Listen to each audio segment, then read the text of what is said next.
अच्छा, हम लोग क्या पढ़ रहे थे? sp hybridisation. sp हाइब्रिडाइजेशन में एक एग्जांपल एक्सप्लेन किया, दूसरा एग्जांपल है कि इसका नाम क्या है? कॉमन नेम क्या नाम पहले बताया ना? Acetylene. UPSC name ethyne acetylene type पढ़ता है। कुछ यूपीएससी मालूम ही नहीं है। एसिटलाइन है, गजब नाम बताया। एसिटलाइन नया नया कितना का रिसर्च है।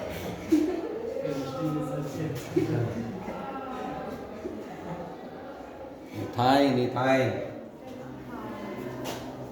ठीक है, तो हम लोग पहले कार्बन का इलेक्ट्रॉनिक कॉन्फ़िगरेशन लिखते हैं। 1s2 2s2 and 2p2। ठीक है, ये ग्राउंड स्टेट में है और कितना बॉन्ड बना रहा है ये? एक बॉन्ड दो बॉन्ड। कार्बन जो है दो बॉन्ड बना रहा है ना, हाँ, दो सिग्मा बॉन्ड बना रहा है और दो पाई बॉन्ड बना रहा है। दो सिग्मा बॉन्ड बना रहा है और दो पाई बॉन्ड बना रहा है, यानी चारों यूज हो रहा है। ठीक है, इसलिए इसको एक्साइटेड स्टेट में लाना ही पड़ेगा क्योंकि चार बॉन्ड बन ही रहा है। तो एक्साइटेड स्टेट में हम पहले ले आते हैं इसको। इसमें एक आ गया और इससे एक प्रमोट होकर के, अब देखो चार ऑर्बिटल मिल गया ना। ठीक है, अब जो है सिग्मा बॉन्ड के लिए दो ही यूज करना है। एक सिग्मा बॉन्ड ये है, दूसरा सिग्मा बॉन्ड ये है ना। Yes. तो दो ही यूज करेंगे, ये दोनों तो पाई है, हाँ? इसलिए एक S और एक P का इंटरमिक्सिंग होगा और फिर होगा sp हाइब्रिडाइजेशन। ठीक है, sp हाइब्रिडाइजेशन। तो दो ऑर्बिटल बनेगा sp का, ये दोनों हाइब्रिड ऑर्बिटल है। ये दोनों बच जाएगा पाई बॉन्ड के लिए। ठीक है, ये 2py एंड 2pz, ये दोनों बचा रह गया जिसका पाई बॉन्ड में यूज होगा। ठीक है, अब दूसरा कार्बन आएगा। ठीक है, उसके साथ यही हाइब्रिडाइजेशन होगा। ठीक है, तो डायरेक्ट हम उसके लिए लिख रहे हैं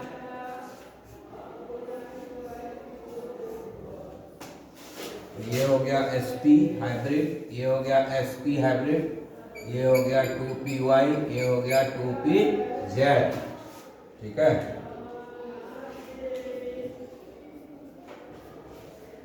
तो ये पाई बॉन्ड बन गया, दो ठो पाई बॉन्ड बना, समझ गया? 2pz 2pz 2py 2py, दो पाई बॉन्ड बन गया। sp sp sigma bond, sp sp sigma bond बना पीछे। Yes. और ये पाई बॉन्ड दो बन गया 2py 2py 2pz 2pz। ठीक है ना, दो पाई बॉन्ड बन गया और बीच में सिग्मा है, वो ये बना sp sp सिग्मा बॉन्ड। और उसके बाद दो हाइड्रोजन है। ठीक है, एक हाइड्रोजन का इधर है, दूसरे हाइड्रोजन का इधर। ठीक है, ये 1s है, हाइड्रोजन हाइड्रोजन। ठीक है,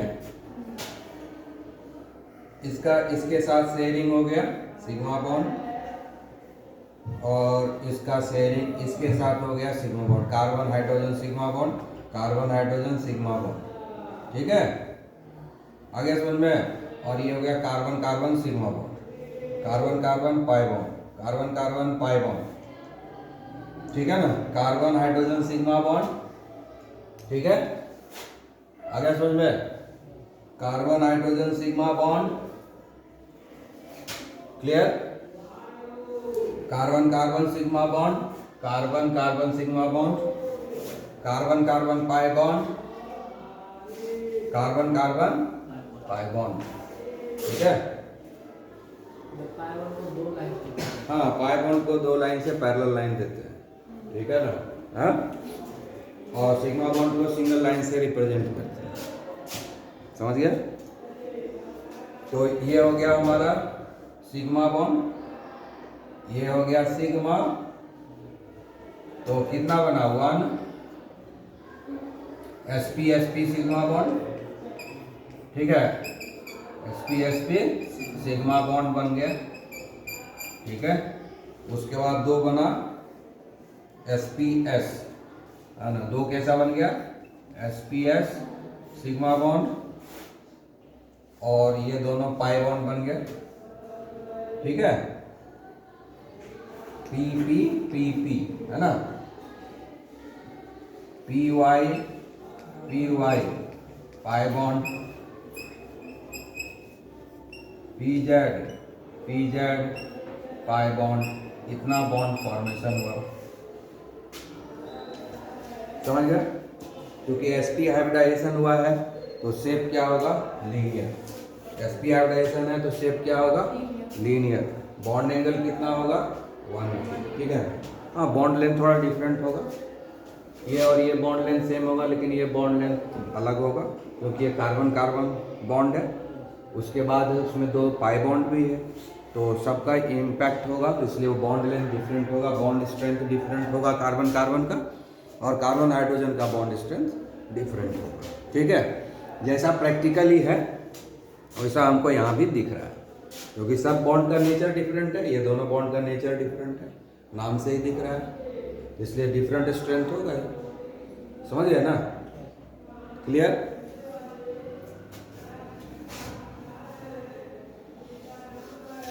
हम लोग ऑर्बिटल पिक्चर डायग्राम जरा बनाएंगे। हम लोग लेते हैं 2s,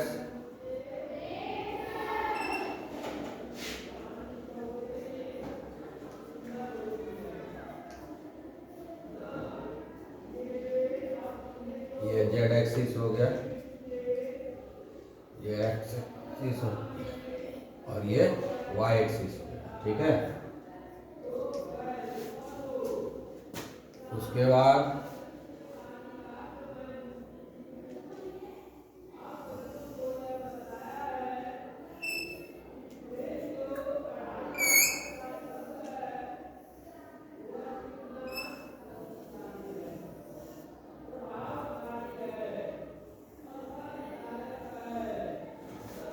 ये हो गया हमारा px, ये हो गया pz, और ये हो गया py, ठीक है। सब में एक एक इलेक्ट्रॉन जाएगा,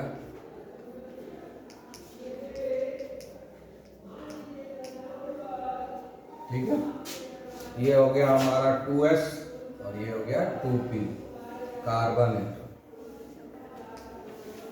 अब यहाँ पर sp हाइब्रिडाइजेशन होगा,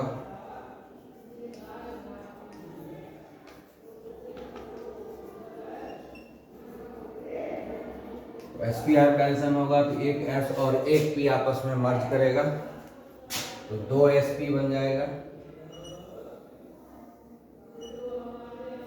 ठीक है। 2 sp हाइब्रिड बन जाएगा, ये sp हाइब्रिड ऑर्बिटल हुआ। और उसके बाद हमारे पास जो है y एक्सिस और z एक्सिस वाला बचा हुआ रह जाएगा, यही ना, y एक्सिस वाला बचा हुआ रह गया, और ये z एक्सिस वाला बचा हुआ,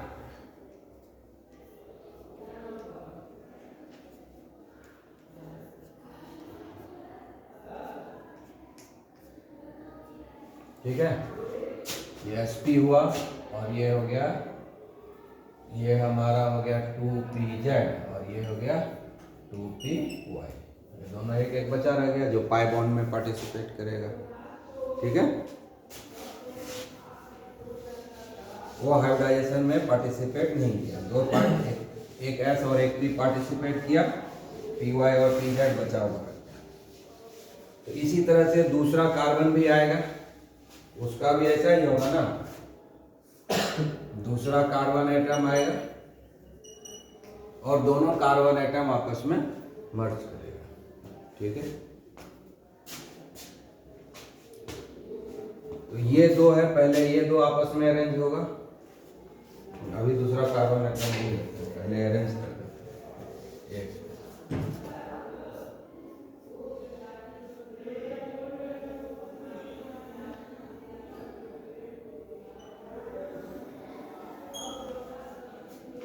sp sp, ठीक है, दोनों अरेंज हो गया 180 पर, हो गया ना। हाँ, उसके बाद जो है इसमें ये हो गया हमारा, ये हो गया पी वाई और ये हो गया पी जेड, 2p जेड, और ये हुआ 2p वाई, ये 2p वाई हो गया और ये 2p जेड हो गया, जेड एक्सिस और ये वाई एक्सिस, और ये दोनों sp है। ठीक है, समझ गए? क्लियर?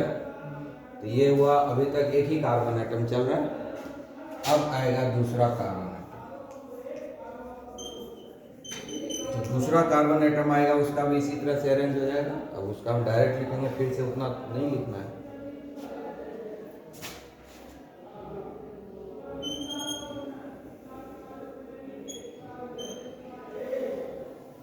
ये एक कार्बन एटम का हो गया, दूसरा कार्बन एटम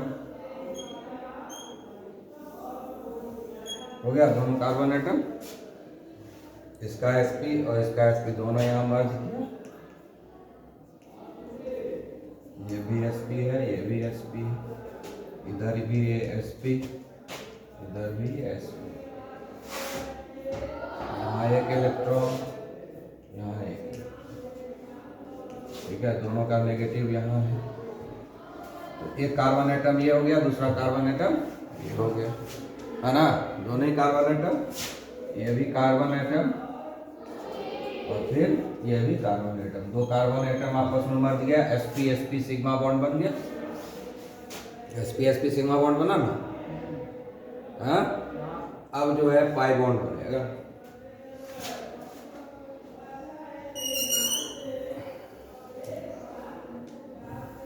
ये हो गया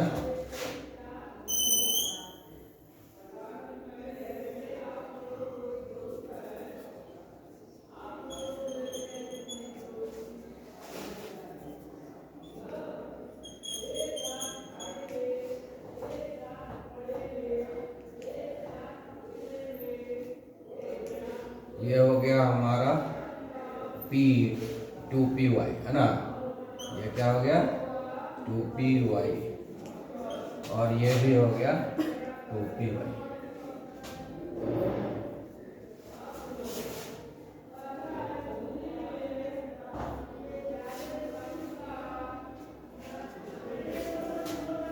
ठीक है, अब इस दोनों के बीच में जो है पाई बॉन्ड बनेगा, 2py 2py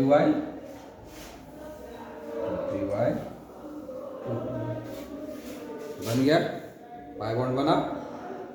अब जो है 2pz लेंगे,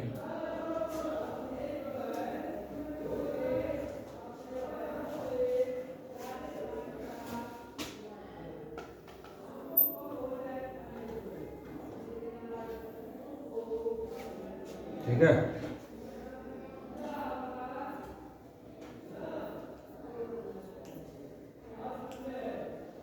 ये हो गया 2pz, ये हो गया 2pz,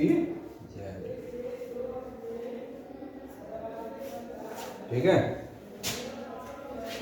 अब इसमें भी ओवरलैपिंग हो जाएगा, पाई बॉन्ड 2pz 2pz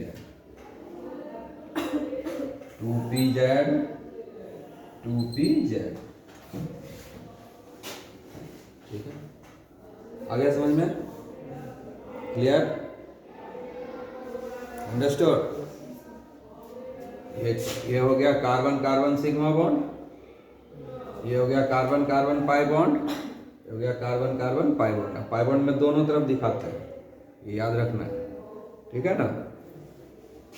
जिधर नेगेटिव इलेक्ट्रॉन डेंसिटी है उधर भी दिखा रहे हैं, पॉजिटिव डेंसिटी है उधर भी दिखा रहे हैं, दोनों प्लस और माइनस जो यहाँ लिखते हैं इसका meaning positive density negative. Positive density means उधर इलेक्ट्रॉन मिलने का चांसेस ज़्यादा है, नेगेटिव डेंसिटी मीन्स उधर इलेक्ट्रॉन मिलने का चांसेस बहुत ही कम है। समझ गए। और ये जो बीच का पॉइंट है यहाँ पर इलेक्ट्रॉन मिलने का कोई चांस नहीं है, जीरो, इसको नोड बोलते हैं। समझे ना, क्लियर, समझ गए यहाँ तक। अब जो है अब आएगा हाइड्रोजन। अब कौन आएगा, हाइड्रोजन। कितना हाइड्रोजन आएगा, 2 हाइड्रोजन एटम आएगा, आएगा ना। अब हाइड्रोजन एटम आएगा, इसके बाद फिर से ये ड्राइंग यहाँ बनाना है, सेम ड्राइंग इसको आगे बना देना है। 2 हाइड्रोजन लिखे, उसके आगे फिर ये वाला ड्राइंग बना करके लिख देना है, ठीक है ना। हाँ, और उसके बाद जो है एस ऑर्बिटल को ओवरलैप करना है। ये ड्राइंग पूरा जो ये बनाए हैं ये फिर से बन जाएगा 2h के बाद, यहाँ आगे 2h के बाद लिखना है, और लिखने के बाद जो है हम लोग को शेयरिंग करा देना है। हो गया 1s हाइड्रोजन का, और इधर भी हो जाएगा 1s हाइड्रोजन। हो गया, बन गया कि नहीं, ठीक है। आगे समझ में। फाइनली शेप कैसा आ रहा है, फाइनली कैसा आ रहा है, यहाँ कार्बन यहाँ कार्बन, ये बीच में बना, उसमें फिर 2 पाई बॉन्ड बना, और इधर हाइड्रोजन इधर हाइड्रोजन, लीनियर शेप हुआ कि नहीं, समझ गए। sp हाइब्रिडाइजेशन हो गया। तो हम लोग पढ़ेंगे molecular orbital theory, valence bond theory complete हो गया, ठीक है। हम लोग 3 हाइब्रिडाइजेशन पढ़े, sp, sp2 एंड sp3, ठीक है। और बाकी जो डी ऑर्बिटल इन्वॉल्व करते हुए जो है बताए एग्जाम्पल हाइब्रिडाइजेशन, वो हम लोग क्लास 12 में पढ़ेंगे, ठीक है। D and F block element जब पढ़ेंगे उस समय पढ़ाया जाएगा, ठीक है। इसलिए छोड़ दिया क्योंकि अभी डी ब्लॉक एफ ब्लॉक का कॉन्सेप्ट नहीं है तुम लोग पास, इसलिए उसको पढ़ाएंगे, ठीक है। तो अब हम लोग पढ़ेंगे फाइनल मॉलिक्यूलर ऑर्बिटल थ्योरी। हालांकि इसके पहले वैलेंस बॉन्ड थ्योरी के बाद आया लिगेंड फील्ड थ्योरी, आया क्रिस्टल फील्ड थ्योरी, आया उसके बाद ये आया है मॉलिक्यूलर ऑर्बिटल थ्योरी। तो ligand field theory, crystal field theory दोनों ही भी पढ़ेंगे D block and F block element में, ठीक है। और ये मॉलिक्यूलर ऑर्बिटल थ्योरी जो यहाँ दिया गया है क्लास 11 में, बहुत सिंपल वे में दिया गया है, मतलब सिंपल मॉलिक्यूलर ऑर्बिटल थ्योरी दिया गया, बहुत ही डीप में यहाँ नहीं पढ़ना है, ठीक है ना। आज में तो जस्ट इंट्रोडक्शन है, तो पढ़ लेना है। हायर क्लास में जब जाओगे तो इसके बारे में डिटेल में पढ़ना होगा। आज का केमिस्ट्री जो है मॉलिक्यूलर ऑर्बिटल थ्योरी से ही चलता है, बाकी सब जो हेल्पिंग हैंड है। मेन अभी का जो मॉडर्न थ्योरी है वो मॉलिक्यूलर ऑर्बिटल थ्योरी है, इसलिए तुमको जस्ट इंट्रोडक्शन दे दिया गया कि हाँ ऐसा थ्योरी है, आज हम इसी से चलते हैं, ठीक है ना। आया बात समझ में। तो मॉलिक्यूलर ऑर्बिटल जितना भी थ्योरी पढ़ते हो सारा तो एजम्पशंस, इमेजिनेशन है दिमाग का, है ना। उस इमेजिनेशन से जब हम किसी भी एक्सपेरिमेंटल फैक्ट्स को एक्सप्लेन कर देते हैं तो कहते हैं कि ये थ्योरी सही है। जब तक कि कोई नया थ्योरी नहीं आ जाता है और उसको गलत प्रूफ नहीं कर देता है तब तक उसको हम लोग सही मानते रहते हैं, ठीक है। बहुत सारा थ्योरी पूरी तरह से रॉन्ग हो जाता है, बहुत सारा थ्योरी में होता है कि इम्प्रूवमेंट होता है, जैसे वैलेंस बॉन्ड थ्योरी में हुआ, उसको हम लोग रॉन्ग नहीं किए, उसमें इम्प्रूवमेंट होते रहा, है ना। तो बहुत सारा थ्योरी होता है जिसको हम लोग बाद में रिजेक्ट करते हैं क्योंकि कम्प्लीटली रॉन्ग हो जाता है, नए नए फैक्ट्स आने के बाद वो एक्सप्लेन नहीं कर पाता है, तो ऐसा करना पड़ता है। कुछ थ्योरी होता है जिसमें कि नया चीज़ आने के बाद उसमें थोड़ा इम्प्रूवमेंट होने के बाद एक्सप्लेनेशन हो जाता है, तो उसमें इम्प्रूवमेंट लगातार होते रहता है, ठीक है। आगे समझ में। तो तो ये इंटायरली न्यू थ्योरी है, मॉडर्न थ्योरी है, जो ये 1932 में आया है। और ये थ्योरी देने वाले कौन है? F Hund and R S Mulliken. ठीक है, आया बस में। तो उन्होंने दो एजम्पशंस किए। उन्होंने क्या कहा कि जब एटम और एटम कंबाइंस करता है तो मॉलिक्यूल बनता है। एटम एंड एटम कंबाइन करता है तो मॉलिक्यूल्स बनता है। तो पता है एटम में एटॉमिक ऑर्बिटल होता है, अभी तक तो पढ़ते आए ना कि एटम में एटॉमिक ऑर्बिटल्स होता है, इलेक्ट्रॉनिक कॉन्फ़िगरेशन लिखते हैं कि नहीं? हाँ, तो ये जो मॉलिक्यूलर ऑर्बिटल थ्योरी पढ़ेंगे, ये हमको जब एटम का इलेक्ट्रॉनिक कॉन्फ़िगरेशन लिखते हैं उसी तरह से मॉलिक्यूल का इलेक्ट्रॉनिक कॉन्फ़िगरेशन लिखने के लिए सिखाएंगे।